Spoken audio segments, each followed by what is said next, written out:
बोले बाला तरकारी कि मन करे कि दही तो के गारी। ऐसन बोले बाला तरकारी मन करे कि दही तो के गारी। अरे जब दही हमर जाता अब जरिए ना गोभी तनिक नहीं फरिए ना। अरे गनवे वाला गईबू कि औरी कुछ करबू?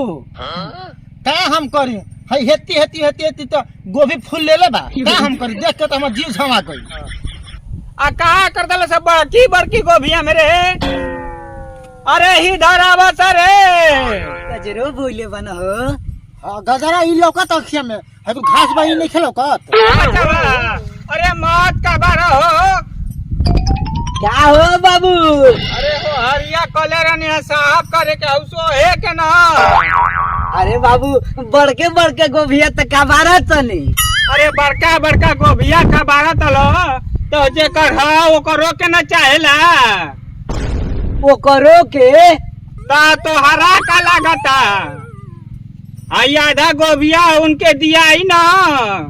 ए बाबू खाद पानी हमनी के लगौनी जा आ गोभी ऊ खई है। Oh no. अरे उनकर हो आधा बनेला ना हो। कजी बाबूजी अजिया बोलो है क्या खेतावा? अरे हम अधिया न बोले बानी आधा देवे के न बा। आहिए दादा हम नहीं कुल हमनिए कहा जी ऐसे तर तो बढ़िया कबार थई। अरे ना हो बचिया आज ना कबरी। हाँ 2 दिन बाद कबरी। यही से हम कहत रहनी है कि वो हरिया का जौन छोटका गोभिया बा वही के सोहे के बा। अच्छा ये सुनो तनी हां कहत न बाबूजी हाउ वाला गोभी सोहे के घास सोहे के बाद आओ मेले जवन टूटल फाटल सड़ल गोभिया बनो हाँ। उहे कबारे के रहल। अच्छा हाई बड़का बड़का जवन बाटे ई काल कबरी न तो आधा दियाई और आधा बेचाई। ई बात बाबू। हाँ चला जाए आवा चलो, जाए। चलो वो भाई। हरिया का साफ करे के बा। चले चले जी चले भैया इसको साफ करे कहा। चले बाबू अधिया बटैया खेत देहला से कौन फायदा बा? उतना गोभी लागल रहे आ अब तक साला एको फूल देहना सना। चल देख तनी कि कितना लेखा कोइले बना सन नहीं। हां बाबूजी इहे निकाले के बा। हाँ हाई बढ़िया से हाई देखो हाई जवन खराब गोभिया का पतैया बा हां उहे तोरे के कलर रहनी है। हाय कुल हाँ निकाला जाता नहीं हम हरिया ले घूम ले आओ तनी। अच्छा ठीक बा जाए ठीक ना। जाए।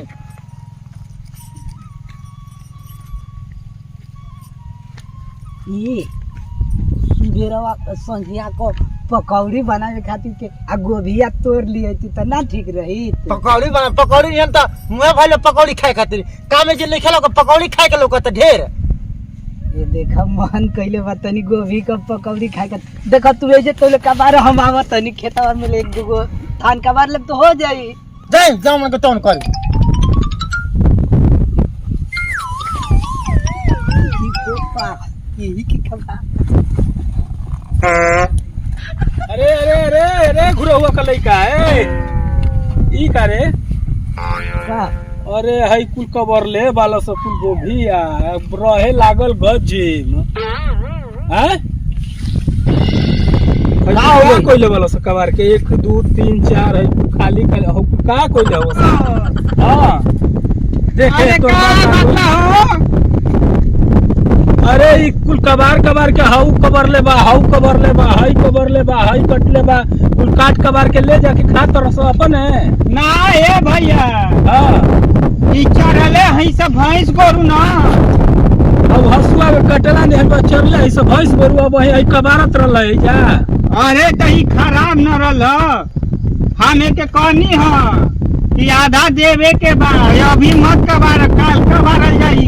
आई को त हमरा बबुए कह कुल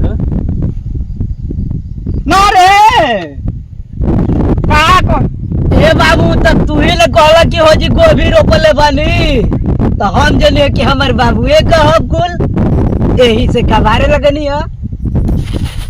अरे तहर बाबुए का बोवल बाटे लेकिन ये आधा इनके देवे के ना बा। सुनो हम मालिक है खेतवा का। जाए ले। दे भैया, हाला का करे के बा? एक दूगो कबारत रहे, काहे खातिर के कबार ले हरे?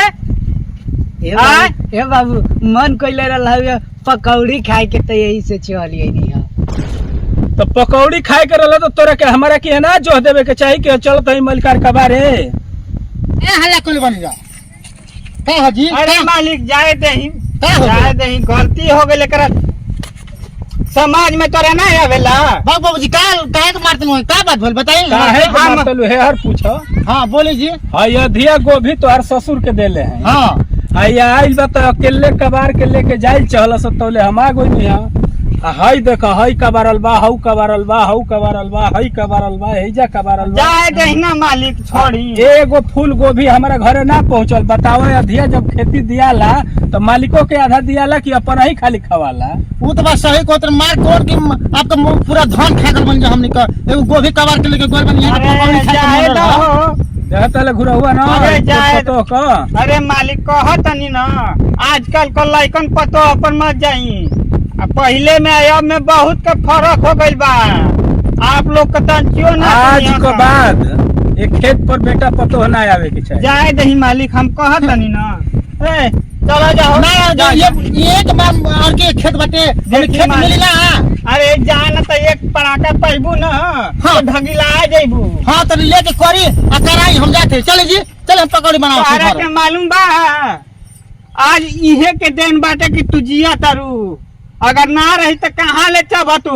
ना रही तो जैसे बुझाते हम का खेते नहीं खे वैसे कहते अरे खेत भीख ना मांगे के रही। पड़ी का?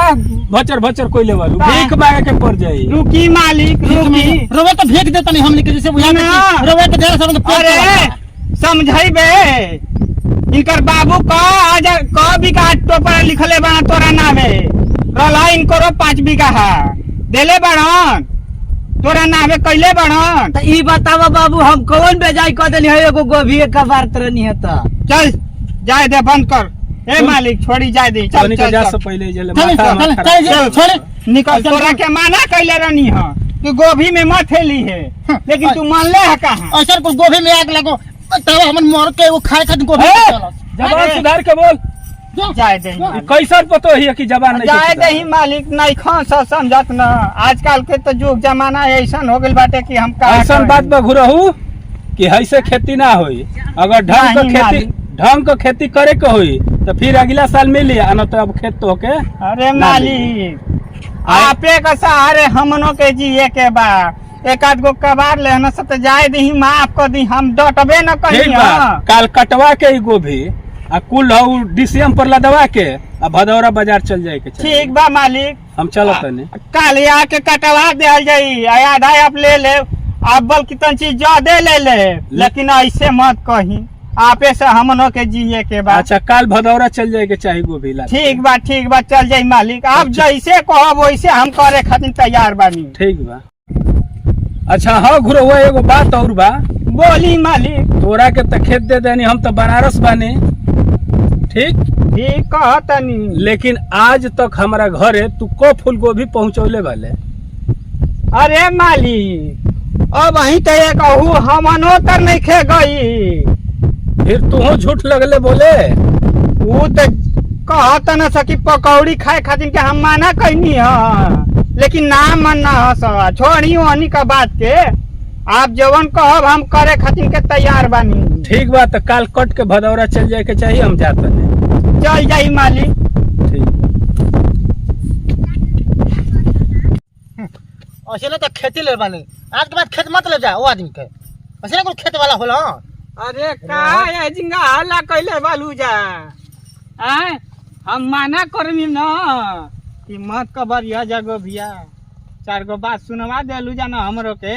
रउवे बताई आधिया खेत देले बानी तो का करब? एगो गोभी कबार तो ओइ खातिर 72 बात तो बोलत नहीं वहां के। ओसे ना खेत ले बानी। तू ना समझबू, आखी से एगो गोभिया लौकताटे ना आज, तो उनके लागताटे कि कुल कबार के ले गई न सर। तो हाँ लोगन के का बुझाता? बेजती सूखे करा देलू जे यही तरह। अरे बाबू के तो उहे वैसने खेत मिलेला, वैसने खेत मिलेला। आज के बाद ई समझ लो कि अब खेत लिह त पेस्की लिह कि एकदम हमनी कर रही वो खेत। तो हार रही 1 रुपया कमाए के न धमाए के, दिन भर हिनकरा के लेके इधर उधर भांजा तल कहाँ ले आवेला। त का करी बाबू, तब हम जाई भीतवा करे न, काम करे केहू के जाई न। आ तोहरा समझ में ना आई, ठीक न? जे दिन हमारा लेखा होकबा न तब तोहरा समझ में आई। इतना फटाफट आवाजवा ना निकली, 2 पैसा कहाँ ले आई आ कहाँ से खाए के मिली सब था लग जाई। समझ में आई? सुने जा 2 पैसा कमाए के होके चाहे ना कमाए, खेत लिया चाहे ना लिया, जानी कि ना। अरुआ के छोड़ के हमारे बाहर जाए के नहीं खे, रोज जाए मत। सुनी हाँ। सुना जा जा जा जा जा तो हम लोग रोवो खेती करब चाहे भाड़ में जाओ खेत खेती। चले जी चलो। घर चल जा। बतावा 2 बात खातिर अथू कइले बानी। बाहरे आजकल के जमाना देख ले भैया, ये तो बुझाता कि एकदम हमरा के खैले बिना मुआ दिया स। अगर हम ना खेती बाड़ी करब तो कुल कहाँ से आई घरे अनाज। ये हनी के बुझाता तंचियो उनकरा से झगड़ा कैली स, उनकरा से झगड़ा कैली स। अगर उ खेतिया ना दी तो खैले बिना मुँह जैबू स, तो हनी के का मालूम बा।